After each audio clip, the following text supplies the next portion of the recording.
Shalom jemaat Tuhan, selamat pagi dan selamat beribadah pada pagi hari ini. Sekali lagi kita bersyukur karena Tuhan berikan kesempatan untuk kita bersekutu di dalam Tuhan. Dan mari jemaat Tuhan siapkan hatimu, mari kita sama-sama bangkit berdiri dan mari kita menaikkan pujian bagi namanya. Amin, haleluya.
Saat badai hidup menerpaku,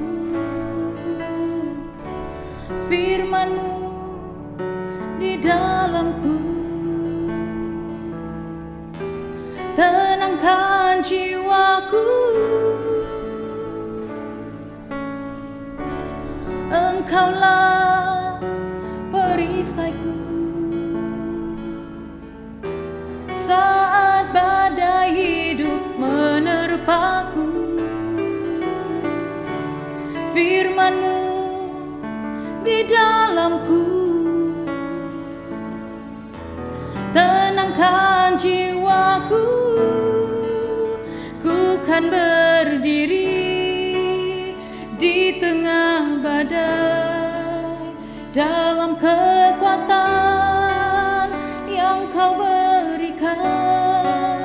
Sampai kapanpun ku kan bertahan, karena Yesus selalu menopang.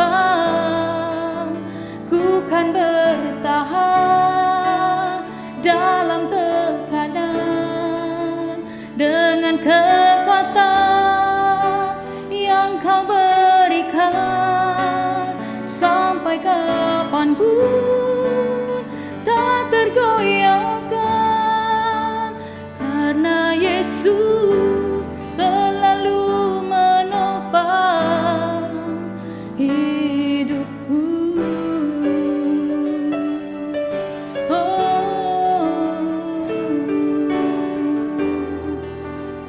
Haleluya.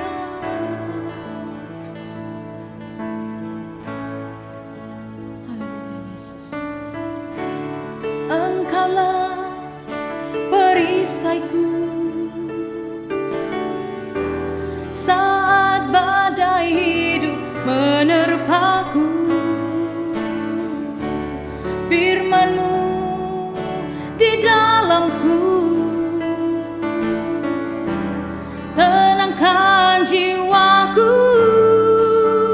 Ku kan berdiri di tengah badai dalam kekuatan yang Kau berikan, sampai kapanpun ku kan bertahan, karena Yesus selalu menopang. Ku kan bertahan dalam tekanan dengan kekuatan yang Kau berikan, sampai kapanpun tak tergoyahkan, karena Yesus selalu menopang hidupku.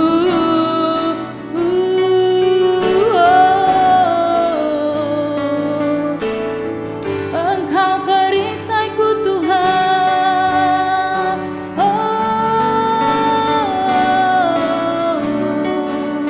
Haleluya.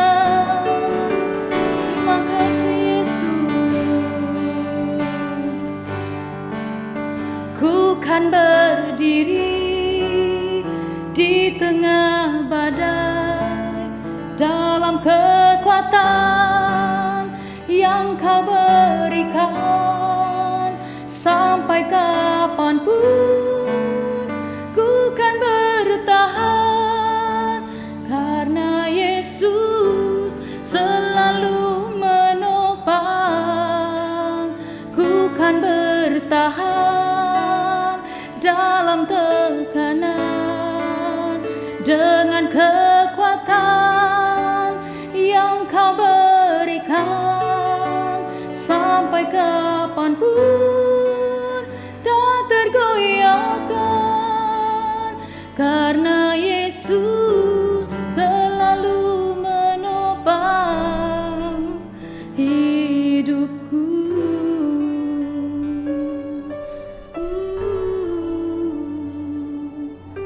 Haleluya Yesus. Haleluya. Haleluya. Pembacaan firman diambil daripada Roma pasal 6 ayat 1b hingga 11. Mati dan bangkit dengan Kristus. Jika demikian, apakah yang hendak kita katakan? Bolehkah kita bertekun dalam dosa, supaya semakin bertambah kasih karunia itu? Sekali-kali tidak. Bukankah kita telah mati bagi dosa? Bagaimanakah kita masih dapat hidup di dalamnya? Atau tidak tahukah kamu bahwa kita semua yang telah dibaptis dalam Kristus telah dibaptis dalam kematiannya? Dengan demikian kita telah dikuburkan bersama-sama dengan Dia oleh baptisan dalam kematian, supaya sama seperti Kristus telah dibangkitkan dari antara orang mati oleh kemuliaan Bapa, demikian juga kita akan hidup dalam hidup yang baru. Sebab jika kita telah menjadi satu dengan apa yang sama dengan kematiannya, kita juga akan menjadi satu dengan apa yang sama dengan kebangkitannya. Karena kita tahu bahwa manusia lama kita telah turut disalibkan, supaya tubuh dosa kita hilang kuasanya, agar jangan kita menghambakan diri lagi kepada dosa. Sebab siapa yang telah mati, ia telah bebas dari dosa. Jadi, jika kita telah mati dengan Kristus, kita percaya bahwa kita akan hidup juga dengan Dia. Kerana kita tahu bahwa Kristus sesudah Ia bangkit dari antara orang mati, tidak mati lagi. Maut tidak berkuasa lagi atas Dia, sebab kematiannya adalah kematian terhadap dosa, satu kali dan untuk selama-lamanya. Dan kehidupannya adalah kehidupan bagi Allah. Demikianlah, hendaknya kamu memandangnya, bahwa kamu telah mati bagi dosa, tetapi kamu hidup bagi Allah dalam Kristus Yesus. Demikianlah firman Tuhan. Selamat pagi saudara-saudari dalam Kristus Yesus. Kita bersyukur kepada Tuhan kalau sekali lagi kita boleh beribadah bersama-sama dengan keluarga kita di hadapan Tuhan dan juga boleh merenungkan firman Tuhan bersama. Sebelum saya membawa kita merenungkan firman Tuhan, mari kita berdoa terlebih dahulu dan saya pimpin dalam doa. Bapa dalam syurga, kami bersyukur kepadamu ya Allah kalau pada pagi hari ini Tuhan kami boleh sekali lagi bersama-sama dengan keluarga kami beribadah kepadamu. Dan khususnya saat ini kami mau bersama-sama merenungkan firman-Mu. Dan kami memohon Roh Kudus-Mu yang akan memimpin kami, baik hamba-Mu yang akan menyampaikan firman-Mu, maupun saudara-saudari yang akan mendengarkan firman-Mu. Kiranya Roh Kudus-Mu yang membimbing kami ke dalam kebenaran-Mu. Dan dengan demikian Tuhan, apabila kami memahami akan kebenaran firman-Mu yang membebaskan kami ini, kiranya kami boleh menjalani kehidupan yang berkemenangan di dalam Engkau terus-menerus dalam kehidupan kami. Kami menyerahkan masa ini sepenuhnya ke dalam kuasa-Mu, dan kiranya Tuhan Yesus dimuliakan melalui penyampaian firman Tuhan pada pagi hari ini. Di dalam nama Tuhan Yesus kami sudah berdoa. Amin. Jadi firman Tuhan yang kita mau renungkan bersama-sama pada pagi hari ini diberikan tema mati untuk hidup. Untuk pengetahuan saudara-saudari, dalam beberapa minggu ini, dalam bulan Jun dan juga dalam bulan Julai, kita akan mengikuti satu siri khotbah yang bertemakan hidup dalam kasih karunia. Itu berdasarkan surat Rasul Paulus kepada jemaah di Roma. Nah, bagi saudara-saudari yang telah mengikuti kebaktian atas talian minggu lalu, kita sudah dibawa oleh Rasul Paulus melihat akan kehidupan Abraham, di mana apabila Abraham percaya kepada janji Allah, maka kepercayaannya itu diperhitungkan sebagai kebenaran. Dikatakan bahwa apabila Abraham sudah lanjut usianya dan istrinya juga sudah lanjut usia, bahkan dikatakan istrinya itu mandul. Abraham merasa gusar, dia risau kalau misalnya dia meninggal, maka hambanya lah yang bersama-sama dia yang akan mewarisi hartanya. Dan Allah yang Maha Kasih dan Penyayang itu melihat akan keberadaan hati Abraham, dan dia memberikan janji kepada Abraham. Dia mengatakan bahwa bukan hambanya yang akan mewarisi hartanya, tapi anaknya sendiri yang lahir daripada istrinya, yaitu Sarah. Dan apabila Abraham mendengarkan janji Allah itu, Abraham dengan penuh keyakinan percaya bahwa Allah berkuasa melaksanakan apa yang dijanjikannya. Tidak kira apa keadaan dia bersama istrinya, tapi kalau Allah menjanjikan, dia berkuasa untuk melaksanakan janjinya. Dan oleh sebab itu maka Abraham dengan penuh keyakinan percaya akan janji Allah ini. Dan dalam surat yang kita sudah bacakan dalam pasal 4 dan 5 itu kita melihat di sana bahwa kepercayaan Abraham ini Allah perhitungkan sebagai kebenaran. Dan Rasul Paulus menunjukkan kepada kita bahwa iman Abraham adalah contoh kepada iman Kristen sekarang ini. Kalau Allah memberikan janji kepada Abraham dan Abraham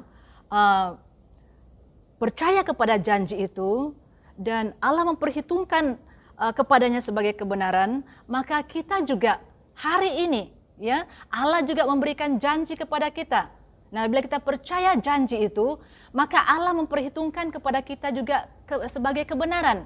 Dan apakah janji yang Allah berikan kepada kita untuk kita di zaman ini? Janji itu adalah seperti mana yang saya percaya majoriti orang Kristen itu hafal akan petikan firman Tuhan itu. Dalam Yohanes pasal 3 ayat 16, firman Tuhan mengatakan karena begitu besar kasih Allah akan dunia ini, sehingga Ia telah mengaruniakan anaknya yang tunggal, supaya setiap orang yang percaya kepadanya tidak binasa, melainkan beroleh hidup yang kekal. Bahagian yang mengatakan supaya setiap orang yang percaya kepadanya tidak binasa, melainkan beroleh hidup yang kekal. Itulah bahagian. Apabila kita percaya sebagaimana yang dikatakan oleh firman Tuhan ini, maka hal itu diperhitungkan sebagai kebenaran kepada kita. Dan saya mau menjelaskan sedikit lagi mengenai kepercayaan kita ini, ya. Walaupun sudah dikongsikan minggu lalu, saya mau kongsikan sekali lagi sebagai ulangan. Apakah kepercayaan kita itu yang membuatkan kita boleh dibenarkan diperhitungkan sebagai kebenaran oleh Allah? Apabila kita percaya bahwa Tuhan Yesus telah mati di atas kayu salib untuk menebus kita daripada dosa-dosa kita, untuk membenarkan kita. Apabila kita percaya bahwa Tuhan Yesus bukan hanya mati di atas kayu salib, tetapi Dia mati di atas kayu salib lalu dikuburkan, dan kemudian pada hari yang ketiga Dia bangkit dari antara orang mati. Kebangkitannya itu adalah kebangkitan yang mengalahkan maut dan kuasanya. Apabila kita percaya hal itu, maka kita bersatu dengan apa yang dilakukan oleh Tuhan Yesus. Jadi di sini dengan demikian, maka kepercayaan kita itu dikatakan bahwa Allah memperhitungkannya sebagai kebenaran. Dan apabila kita diperhitungkan sebagai kebenaran, kebenaran itu berbicara tentang kita diperdamaikan dengan Allah. Kebenaran itu berbicara tentang apabila kita sudah diperdamaikan dengan Allah, pada akhirnya nanti ya kita akan mengalami hidup yang kekal bersama-sama dengan Allah Bapa di mana Dia berada. Itulah yang penting yang kita boleh terima ke dalam kehidupan kita apabila kita percaya kepada janji Allah kepada kita. Nah, apabila mengetahui akan perkara ini, ya, sebab apabila kita merenungkan hal ini, kita mengetahui bahwa kepercayaan yang membawa pembenaran itu bukanlah kepercayaan kepercayaan yang membawa pembenaran itu adalah merupakan karunia yang cuma-cuma, karunia Allah yang cuma-cuma kepada kita. Ya, kasih karunia Allah yang cuma-cuma kepada kita. Itu bukan kita boleh perolehi melalui melakukan perbuatan baik ataupun mentaati hukum. Tapi kita perolehi itu adalah pertama melalui kepercayaan kita kepada apa yang Allah janjikan kepada kita. Maka itu disebut sebagai kasih karunia. Dan bila orang segolongan orang mengetahui akan hal ini, kalau Allah itu Allah yang maha kasih, maha kuasa, namun Allah yang maha kasih juga yang memberikan kita kasih karunia dengan cuma-cuma, maka ada segolongan orang berpikir kalau begitu kita boleh terus berdosa. Tidak apa, terus berdosa saja. Apa yang sudah kita lakukan dahulu, mabuk-mabukan, melakukan jenayah dan sebagainya, terus lakukan. Sebab pada akhirnya kita akan menerima kasih karunia Allah yang membebaskan kita, yang membenarkan kita. Ada orang berpikir sedemikian sehingga sampai kepada pengetahuan Rasul Paulus, maka dia mengatakan ya dalam Roma pasal 6 ayat 1 kita melihat Rasul Paulus mengatakan di sini ya, bolehkah kita bertekun dalam dosa supaya semakin bertambah kasih karunia? Dalam ayat 2 Rasul Paulus mengatakan dengan tanda seru lagi, dia mengatakan sekali-kali tidak. Ini satu penegasan, satu penekanan, sekali-kali tidak. Kalau kita sudah menerima kasih karunia itu, kita tidak boleh lagi berlarut-larut dalam dosa kita. Kita harus membezakan diri daripada cara hidup yang lama. Ya, tidak boleh sama ada lagi dengan kehidupan yang lama. Dikatakan apabila kita sudah menerima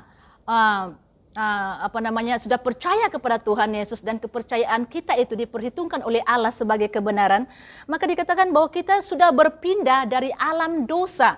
Kita sudah mati terhadap dosa dan kita sudah berpindah ke alam hidup yang baru dalam Kristus Yesus. Dan oleh demikian tidak sama lagi. Selanjutnya kita melihat di sini bagaimana Rasul Paulus menjelaskan dalam ayat 3 hingga 5, dia mengatakan, atau tidak tahukah kamu bahwa kita semua yang telah dibaptis dalam Kristus, telah dibaptis dalam kematiannya. Dengan demikian kita telah dikuburkan bersama-sama dengan dia oleh baptisan dalam kematian. Supaya sama seperti Kristus telah dibangkitkan dari antara orang mati oleh kemuliaan Bapa, demikian juga kita akan hidup dalam hidup baru. Sebab jika kita telah menjadi satu dengan apa yang sama dengan kematiannya, kita juga akan menjadi satu dengan apa yang sama dengan kebangkitannya. Jadi daripada ayat ini kita diingatkan bahwa baptisan orang Kristen adalah baptisan dalam Kristus. Bila kita melihat tentang baptisan, dalam bahasa Yunaninya disebut baptizo, yang memberikan dua makna, dibenamkan ataupun dicelup. Okay? Nah, apabila Yohanes membaptiskan ya orang-orang yang datang kepadanya untuk bertobat melalui khotbahnya, maka apa yang dia lakukan sebagai simbol pertobatan orang itu, dia membawa mereka di sungai Yordan, dia mencelupkan mereka ke dalam air, okay? Dan kemudian orang yang dibaptiskan itu naik kembali.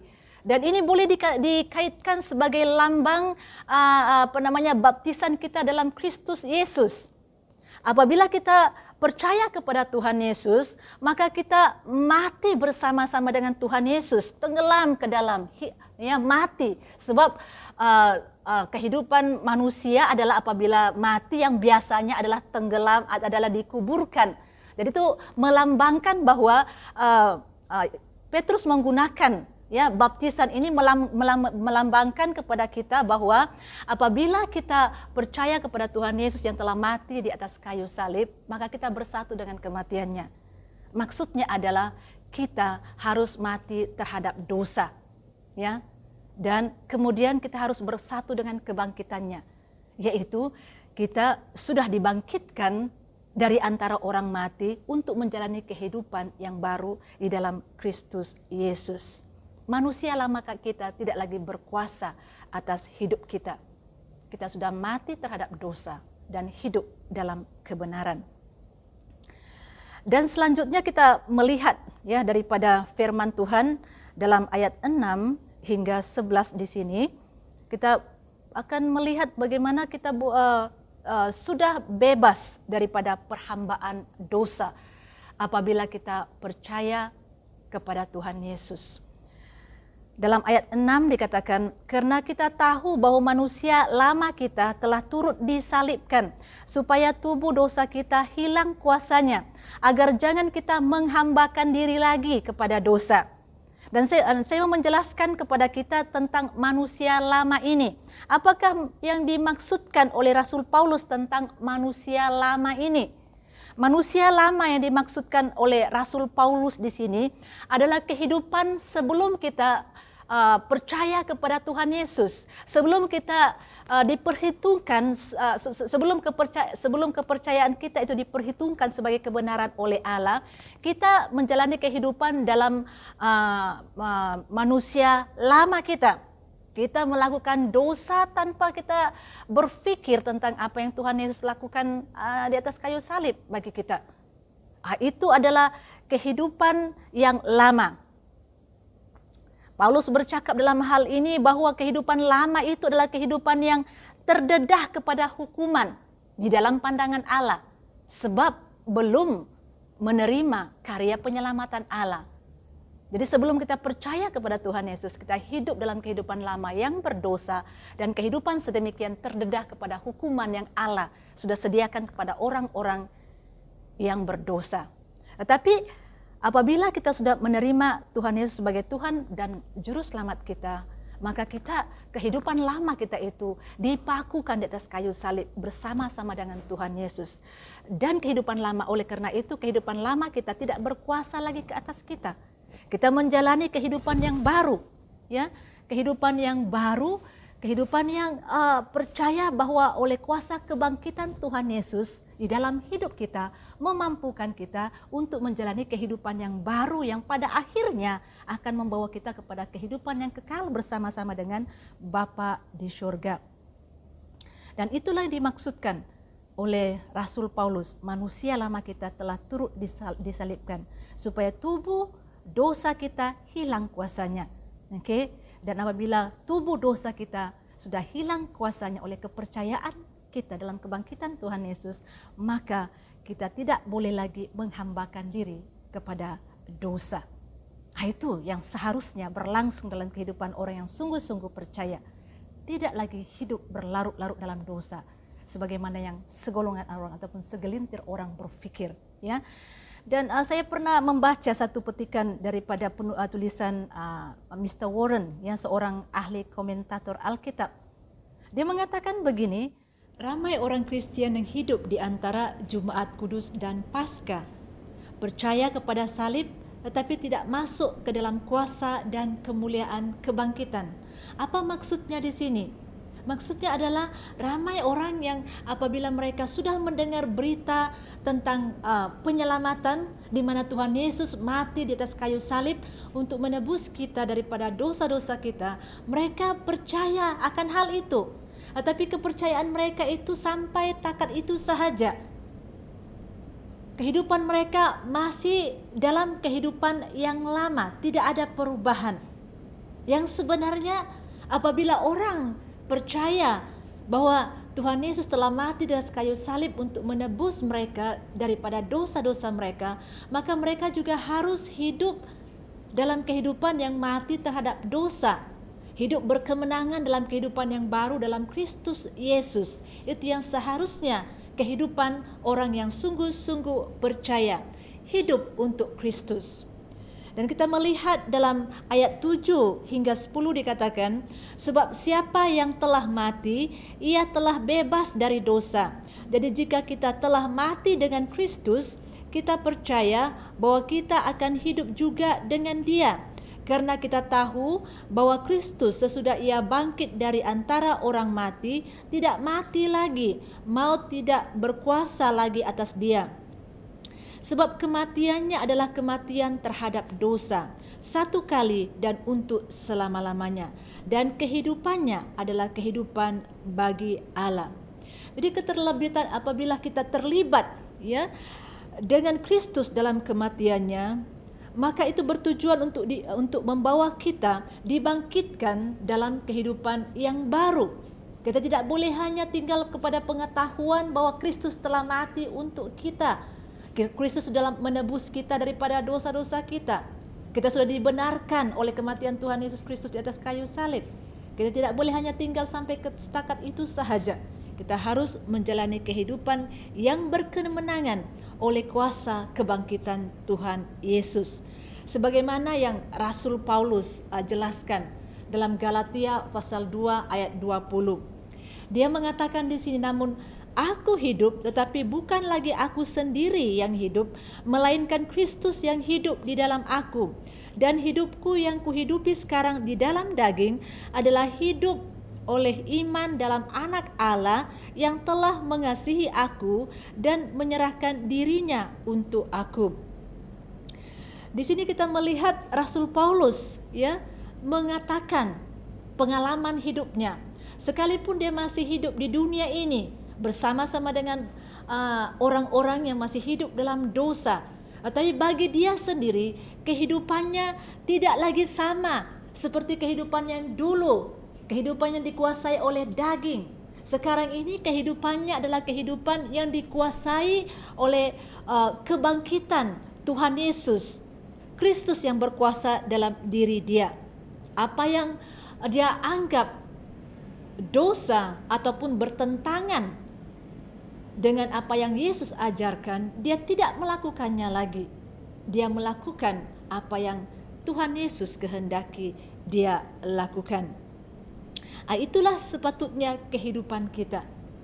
Maka dia mengatakan yang lama sudah berlalu, yang baru sudah datang. Kehidupan orang-orang yang percaya kepada Yesus harus ditunjukkan melalui kehidupan barunya. Karena Kristus telah bangkit dan kita bersatu dengan kebangkitannya. Kita harus bangkit daripada kehidupan lama kepada kehidupan yang baru. Selagi kita masih hidup dalam dunia ini. Dan pada akhirnya kita akan bersama-sama dengan Bapa di surga dalam kemuliaan. Dan kita melihat dalam ayat 11 dikatakan, demikianlah hendaknya kamu memandangnya, bahwa kamu telah mati bagi dosa, tetapi kamu hidup bagi Allah dalam Kristus Yesus. Jadi inilah hakikat hidup kita. Ya, sebagai orang-orang yang percaya kepada Tuhan Yesus, walaupun kita masih hidup dalam dunia ini, tetapi kita sudah mati terhadap dosa dan hidup bagi Allah. Memang ada kalanya, ya, sebab kita masih hidup dalam dunia yang berdosa, ada kalanya mungkin kita tergoda dan jatuh dalam dosa. Tapi hakikat bahwa kita telah mati bagi dosa dan hidup dalam kehidupan yang baru dalam Kristus itu tidak akan hilang. Itu tetap ada dalam kehidupan kita. Hanya sahaja kita mau mengingatkan ataupun menyadarkan diri kita bahwa kehidupan yang kita hidupi sekarang adalah kehidupan yang baru. Apa yang kita lakukan dalam kehidupan yang lama yang bertentangan dengan firman Tuhan, kita tidak boleh melakukannya lagi. Sekarang kita hidup untuk Yesus. Sehinggalah Dia mengambil kita dari dunia ini, ataupun sehinggalah ya kita diangkat bersama-sama dengan Dia dalam kemuliaannya. Jadi saudara-saudari dalam Kristus Yesus, kalau kita sudah percaya kepada janji Allah bahwa Allah membenarkan kita oleh kematian Yesus di atas kayu salib. Kalau kita sudah percaya bahwa Allah telah membangkitkan Yesus dari antara orang mati, dan dengan kebangkitan itu membawa kita kepada hidup yang berkemenangan, hidup baru dalam Kristus, maka kita juga harus mengambil bahagian dalam kematiannya. Dan mati sepenuhnya. Dan mati ya, memang bukan sepenuhnya sebenarnya, tapi mati terhadap dosa. Ya, sehinggalah Dia mengambil kita dari dunia ini. Jadi saudara, dalam Kristus Yesus, kalau kita sudah percaya kepada janji Allah bahwa Allah membenarkan kita oleh kematian Yesus di atas kayu salib, percaya bahwa Allah telah membangkitkan Yesus dari antara orang mati, maka kita juga harus mengambil bahagian dalam kematiannya, yaitu mati terhadap dosa. Dan oleh kebangkitannya, kita bangkit daripada kehidupan lama menjalani kehidupan yang baru dalam Kristus Yesus. Sehinggalah Dia mengambil kita dari dunia ini, atau sehingga Dia mengangkat kita kepada kemuliaannya. Sebelum saya mengakhiri penyampaian firman Tuhan ini, saya juga mau menyatakan kepada pendengar, bagi pendengar yang sudah mendengarkan firman Tuhan ini dan mungkin selama ini belum percaya kepada janji-janji Allah melalui Yesus Kristus, maka kesempatan ini kamu boleh berdoa kepada Tuhan Yesus, mengatakan terima kasih ya Allah karena memberikan kami janji penyelamatan-Mu dalam Kristus Yesus. Terima kasih karena Tuhan Yesus sudah mati di atas kayu salib untuk menebus kami daripada dosa-dosa kami. Terima kasih karena Dia sudah bangkit dari antara orang mati, dan olehnya kami boleh menjalani kehidupan yang kekal. Dan akui dosa-dosa kita dan terima Yesus ke dalam kehidupan kita, maka kita akan menerima janji pembenaran Allah ini. Mari kita mengakhiri firman Tuhan ini dengan mengistiharkan bahwa Allah itu besar dan Dia setia.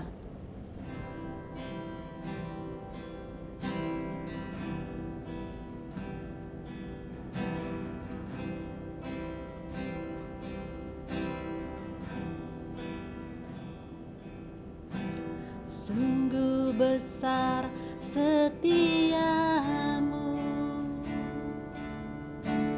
Kau nyatakan bagiku.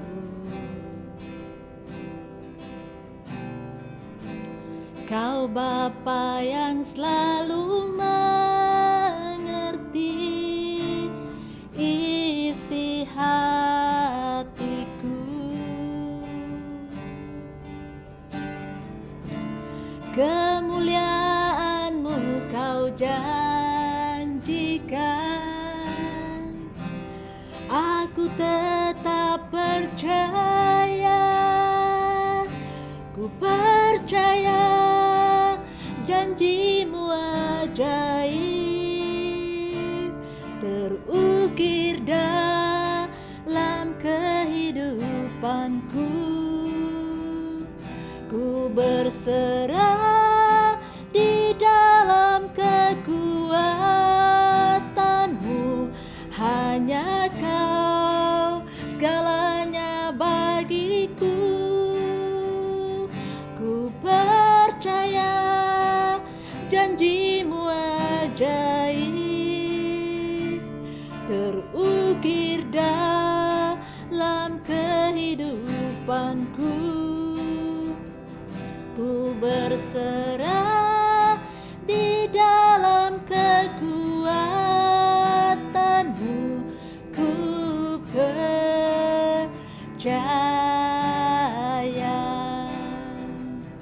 Ku berserah di dalam kekuatan-Mu, ku percaya. Ku berserah di dalam kekuatan-Mu, ku percaya.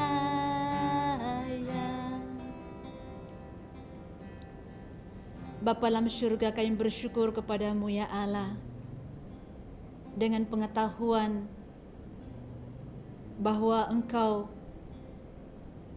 telah membenarkan kami dengan kepercayaan kami dalam Kristus Yesus. Kami bersyukur kepada-Mu ya Allah, bahwa apabila kami percaya kepada Tuhan Yesus yang telah mati atas kayu salib, apabila kami percaya bahwa Dia telah bangkit dari antara orang mati, maka kami boleh bersatu dengan kematiannya dan kebangkitannya. Kami sebagai orang-orang percaya, kami boleh mengalami kehidupan yang mati terhadap dosa dan bangkit menjalani kehidupan yang baru oleh kuasa kebangkitan Kristus yang bekerja di dalam kami. Terima kasih Bapa dalam syurga untuk keistimewaan ini. Terima kasih Bapa dalam syurga untuk harta yang berharga ini. Mampukan kami Bapa dalam syurga untuk dapat memegang dan harta yang berharga ini sepanjang kami menjalani kehidupan kami di dunia ini. Kami boleh Bapa dalam syurga menunjukkan kehidupan di mana Kristus memerintah dalam kehidupan kami. Dan biarlah dengan demikian Engkau dimuliakan melalui kehidupan kami. Terima kasih Bapa dalam syurga. Kiranya firman-Mu ini Bapa syurgawi akan menjadi pedoman dan kekuatan bagi kami untuk hidup bagi-Mu, selagi Engkau mempercayakan kami hidup di dunia ini. Di dalam nama Tuhan Yesus kami sudah berdoa. Amin. Sekarang kita masuk dalam ruangan pengumuman. Ada beberapa pengumuman yang harus kita ambil perhatian. Yang pertama adalah kami sekali lagi menggalakkan kita untuk bersama-sama beribadah kepada Tuhan setiap minggu dalam talian yang telah disediakan oleh gereja kita. Yang kedua ialah seperti yang diumumkan oleh Pastor Frida minggu yang lepas, pada bulan Jun merupakan bulan dana kebajikan diocese. Jadi sekali lagi kami mendorong supaya semua jemaat Tuhan memberi kepada dana ini, dan kami mengharapkan supaya Anda jangan segan-segan untuk memberi, karena ini adalah untuk pekerjaan Tuhan juga saudara. Maka itu sekali lagi mendorong, berilah kepada dana kebajikan. Jangan lupa saudara. Oke, jadi itu pengumuman mengenai dana kebajikan. Terima kasih sekali lagi untuk perhatian kita semua, dan kiranya Tuhan Yesus memberkati kita semua. Mari kita berdoa. Dan kita akan mendoakan 3 perkara. Yang pertama yaitu tentang situasi COVID-19 di seluruh dunia. Yang kedua, kita akan berdoa juga untuk keperluan negara kita Malaysia. Dan yang ketiga, kita akan mendoakan jemaat di gereja kita. Mari kita masuk di dalam doa. Allah Bapa, Allah yang hidup, Allah yang kekal, yang dari selamanya sampai selamanya. Allah yang disembah oleh Abraham, Ishak dan Yakub.